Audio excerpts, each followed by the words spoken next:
The Texas sun was like a monster, melting everything beneath its feet. The sweltering heat rose from the cracked ground, creating waves of heat dancing before my eyes. I stood in the middle of my experimental vegetable garden, hearing the crackle of tomato leaves withering from dehydration.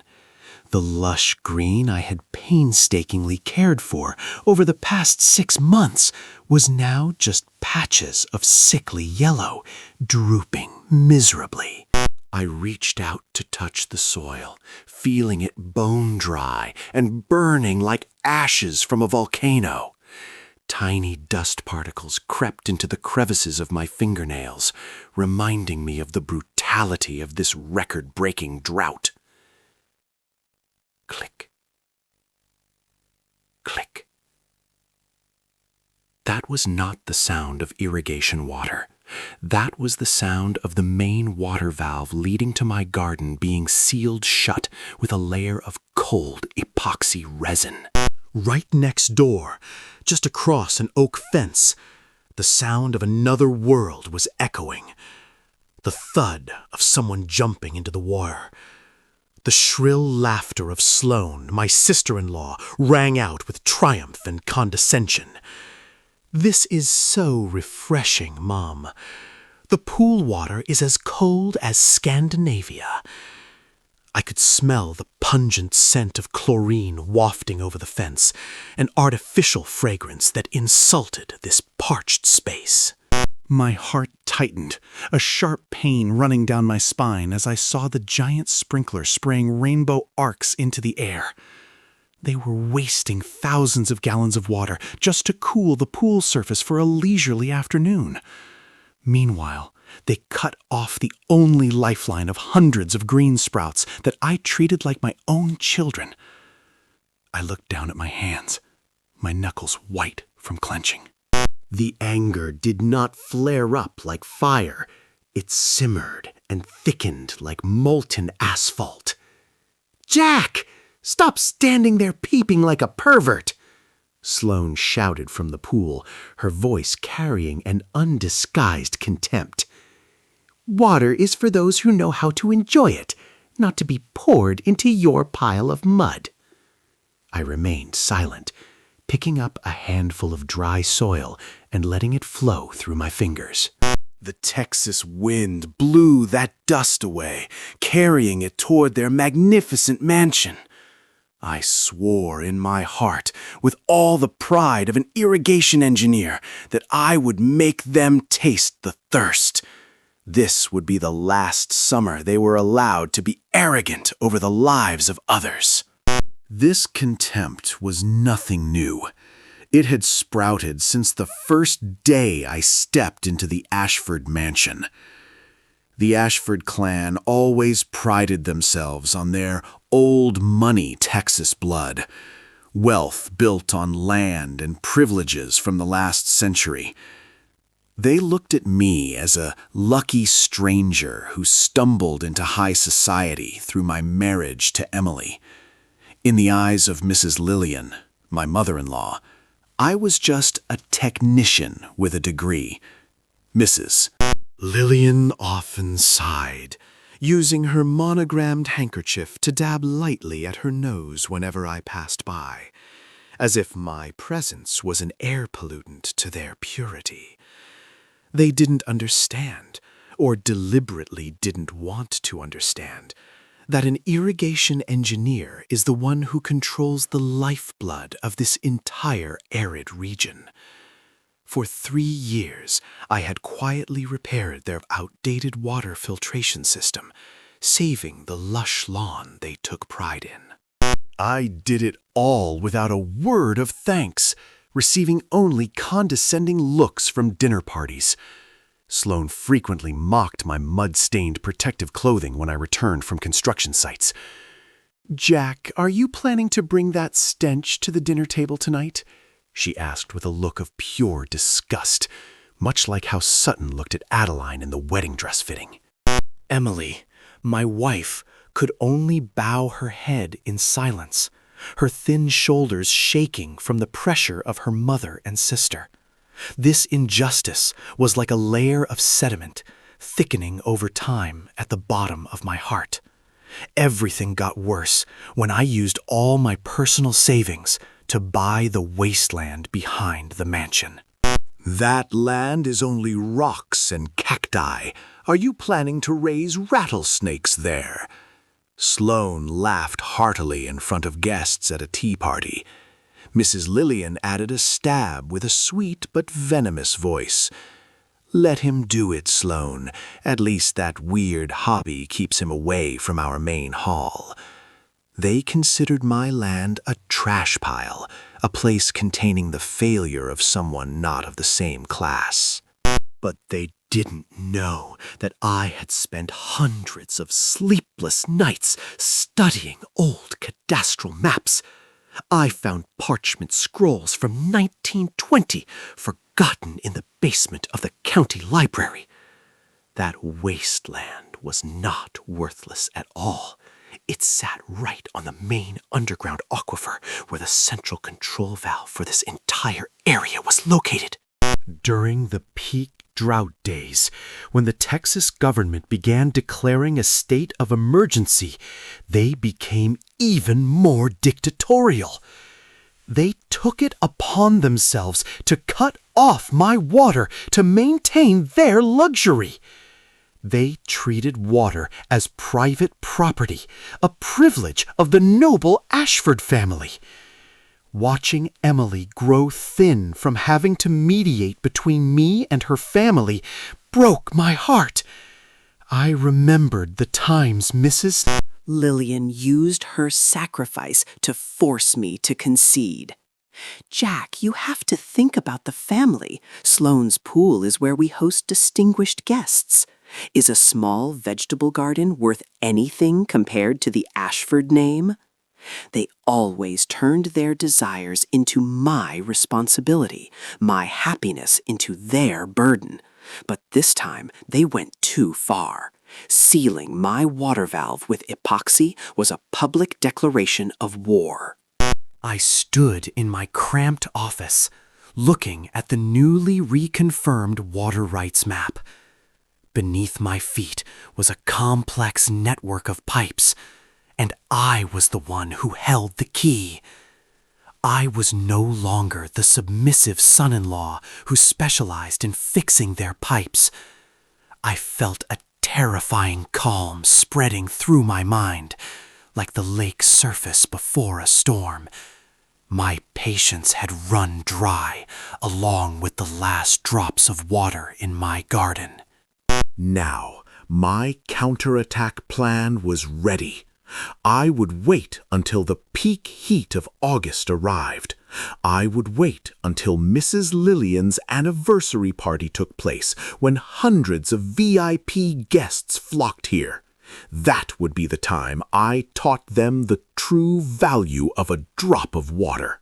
My freedom did not lie in running away, but in controlling the lifeline of those who had trampled me. August arrived with the brutality of a butcher. The outdoor temperature hit 110 degrees Fahrenheit, turning every asphalt road into mirages of heat. Travis County authorities began issuing Level 4 water restrictions, the most severe in Texas history. Bright red notices appeared all over the lampposts, demanding citizens stop water lawns and filling pools.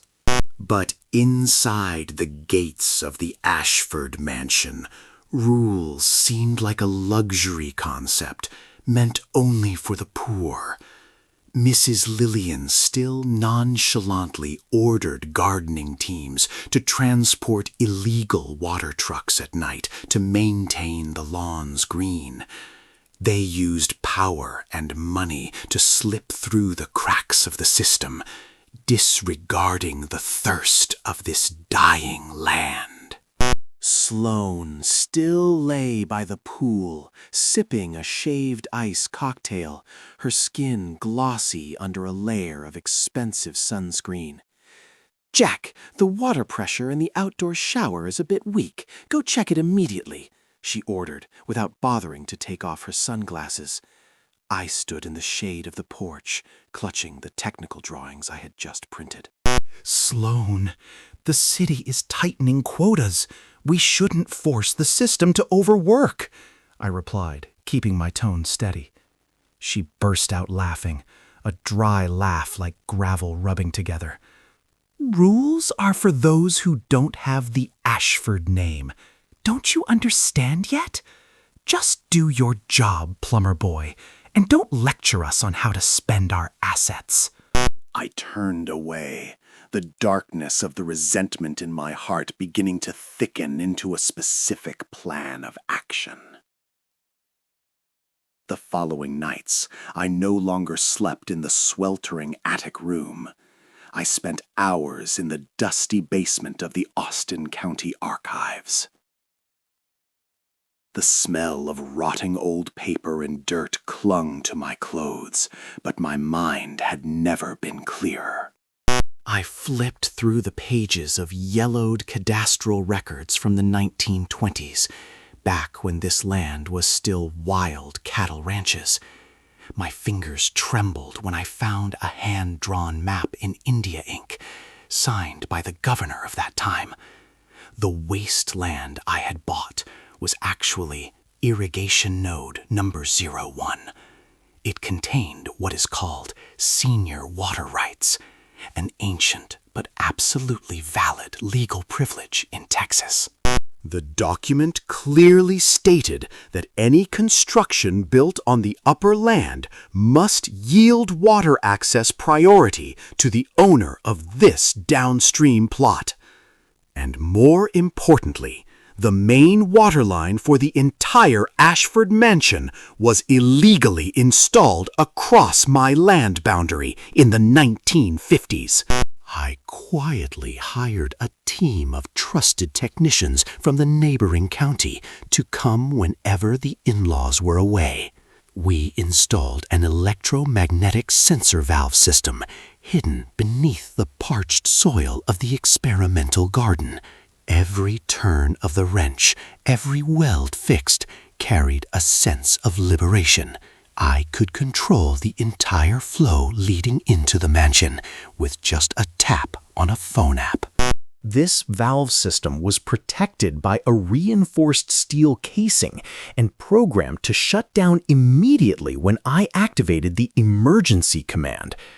To ensure legal standing, I asked Adeline to draft a formal notice regarding the establishment of priority water rights. The notice was sent by certified mail, tucked in a formal white envelope. 2 days later, I saw Mrs. Lillian take that envelope to the backyard where she was having tea with Sloane. She glanced at the title, Senior Water Rights Priority, and smirked with contempt. "What is Jack trying to do with his trashy land now?" she muttered. She crumpled the paper, throwing it into the wicker trash can next to the tea table without reading the second line. Sloane laughed. "He's probably trying to charge us a fee to grow his withered tomatoes." "Don't mind that loser, Mom. We still have to check the menu for the anniversary party tonight." I stood behind the office curtains, witnessing the entire event. Their arrogance had signed the death warrant for their own comfort. They had rejected the last chance to negotiate peacefully. Now, everything had moved to a point of no return. I began monitoring the water levels in the mansion's tanks via the remote sensor system. They were consuming 8 times the government's allowed water limit, an act of defiance against the thirsting community.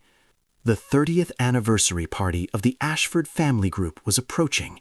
It was a major event with the participation of politicians and the most powerful investors in Texas. They needed water to cool the large halls, water to operate the central fountain, and water to fill the pool for the art performance. I sat in the darkness, the light from the phone screen reflecting a cold look on my face. I touched the valve icon on the screen, feeling true power did not lie with the Ashford name, but with the holder of the aquifer. Emily walked into the room, saw me in the dark, and shivered. "Jack, what are you doing? I feel like you've been so strange lately," she whispered, her voice full of anxiety. I looked at my wife, the woman I still loved, but who was too weak before her family. "I'm just preparing for a big change, Emily," I replied, my voice terrifyingly calm. "It's time for everything to be returned to its proper place." The storm was about to hit, and this time water would not be something to cool, but something to burn their arrogance. I turned off the phone, stepped out onto the balcony, looking toward my wasteland. Beneath that dry soil, my mechanical monster was waiting for the order to act. Only 48 hours until the party. And that would be the day the Ashford clan realized that in this drought, I am their god. The Ashford mansion tonight was sparkling like a giant diamond set in the heart of the dry Texas desert. Hundreds of LED lights were cleverly hidden in the bushes, casting a glow on the ancient oak leaves, which were so drenched in water they looked coated in shiny resin. The smell of premium barbecue mingled with the scent of Chanel No. 5, creating an atmosphere of ultimate wealth. Beneath the central fountain, distinguished guests in tuxedos and silk evening gowns were raising champagne glasses, talking about million-dollar deals. The sound of water from the fountain trickled, a sound full of provocation, in a context where the whole state was facing strict water bans. I stood alone on my wasteland, just a wooden fence away from the main hall, feeling the hot air blowing across my face. In my hand, the phone screen was glowing with the hydraulic valve control interface. My finger hovered over the dark red shutdown icon. I saw Mrs. Lillian, gorgeous in an emerald silk dress, standing next to a state senator right in front of the fountain. She was proudly introducing the mansion's special mist cooling system, which consumed as much water as a small ranch. "At the Ashford Mansion, we don't let natural disasters affect our lifestyle," she laughed gracefully but arrogantly. I took a deep breath, feeling the bitter taste of 3 years of patience rising in my throat. "It's time," I whispered to myself. I pressed my finger onto the screen. A dry click echoed from beneath the cracked ground, where the steel-reinforced electromagnetic valve was performing its duty. It was a small sound, drowned out by the jazz music from the live band, but to me it echoed like an opening shot for the revolution. Immediately, the copper water pipes began to vibrate violently. I could feel the massive water pressure being suddenly blocked, creating muffled, thumping sounds underground. The central fountain was the first to react. The 2-meter-high jet of water suddenly lost breath, trembled, and then spat out chaotic air along with muddy yellow silt. The gentle trickling sound was replaced by a wheezing sound like a dying monster. Mrs. Lillian froze, her eyes widening in shock as a jet of dirty water hit her expensive dress. "What is this?" she screamed, her voice soaring with fury. Then, like a domino effect, the entire mist cooling system shut down. The Texas heat slammed into the party immediately like a violent wave, causing guests to start fanning themselves frantically. Inside the mansion, cries for help rang out from the kitchen area and bathrooms. "Where is the water? We need water to prepare the main course," The head chef screamed through the window. Sloane rushed out from the main hall, her elaborate hair starting to droop from sweat and heat. "Mom!" The pool water is draining out. The filter system is exploding. In that chaos, I slowly stepped out from the darkness of the wasteland, moving toward the fence. Mrs. Lillian saw me, her face flushed red with heat and anger. "Jack, you useless plumber! Go check the system immediately! What have you broken now?" she shrieked in front of hundreds of bewildered guests. I stopped at the boundary between the two plots of land, my hand still holding the phone displaying the status, "disconnected."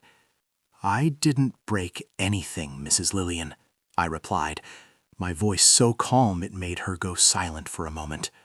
"I just reclaimed my property." Sloane lunged forward, pointing at my face with contempt. "Your property? You've gone crazy, Jack. This mansion, this water source, everything belongs to the Ashfords." I smiled, a smile I had waited a long time to perform. I pulled a yellowed copy of the 1920 Water Rights Priority document out of my pocket. "Actually, no, Sloane.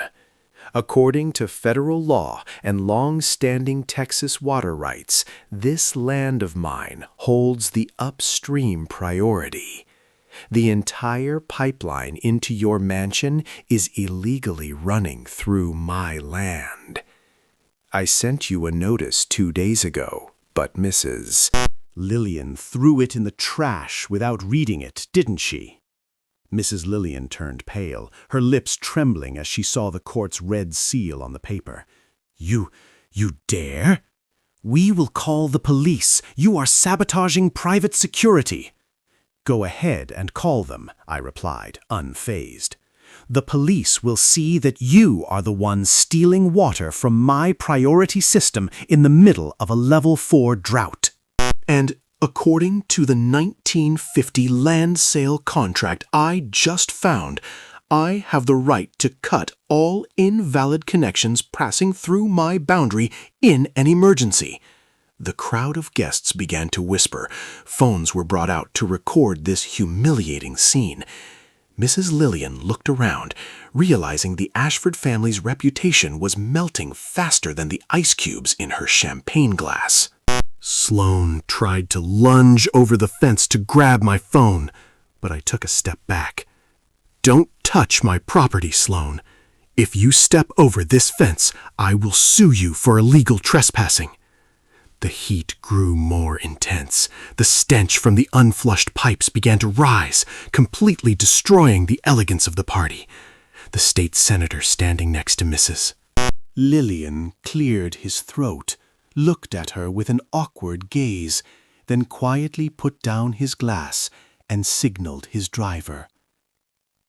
One by one, the distinguished guests began to leave, leaving Mrs. Lillian and Sloane standing alone amidst the dry and muddy-smelling fountain.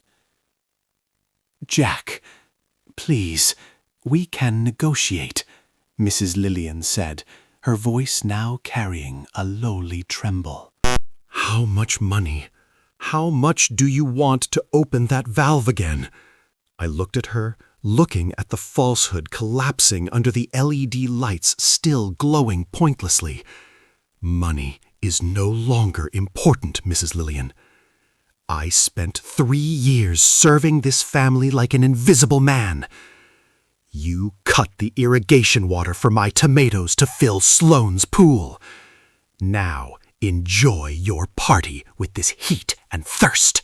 I turned my back, walking toward the small tent on my wasteland, where I had prepared a bottle of cold, filtered water. Mrs. Lillian's desperate screams echoed behind me, but they only made the Texas night more peaceful and pleasant.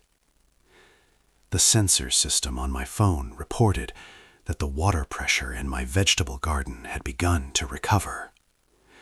Beneath the dry soil, The underground water veins were flowing back to where they were appreciated. I felt light, as if the dust of years of contempt had been washed clean. This was not just a war over water. This was a war to affirm that in this world, respect cannot be bought with old money or noble blood. It must be built on fairness, something the Ashford family had completely forgotten.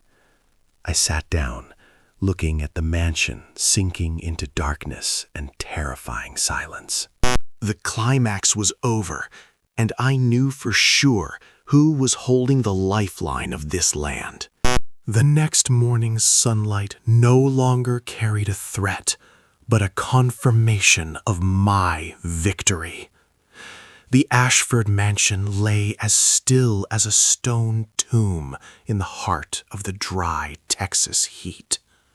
No more trickling fountains, no more roaring pool filters, only the smell of scorched grass and the sound of wind whistling through empty pipes. Emily stood next to me. She had chosen to pack her bags instead of listening to her mother's frantic screams.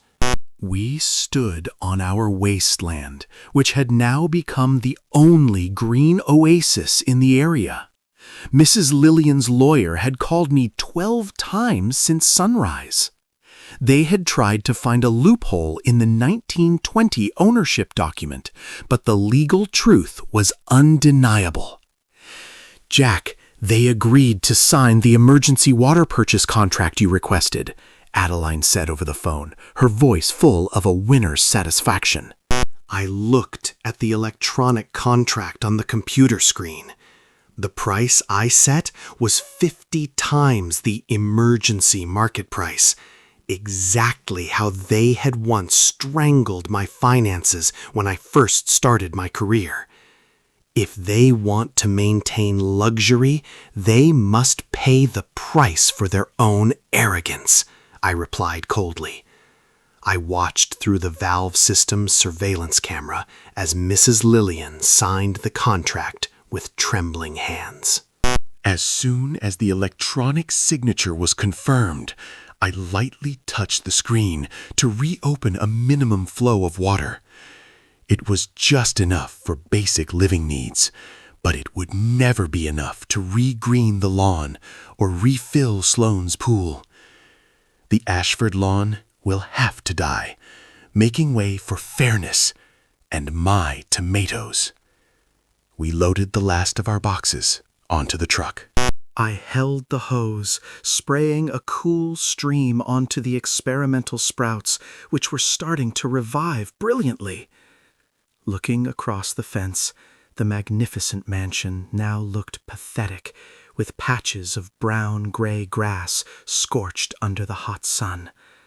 A sense of relief spread through my body, just like Pamela had felt when she cut ties with her family. I was no longer the submissive son-in-law, no longer the plumber for them to order around. We drove away, leaving behind an empire withering from a lack of water and a lack of kindness. A new chapter of life has opened, where water is not just a resource, but a testament to dignity. My freedom has finally flowed into the right vein, fresh and incredibly powerful.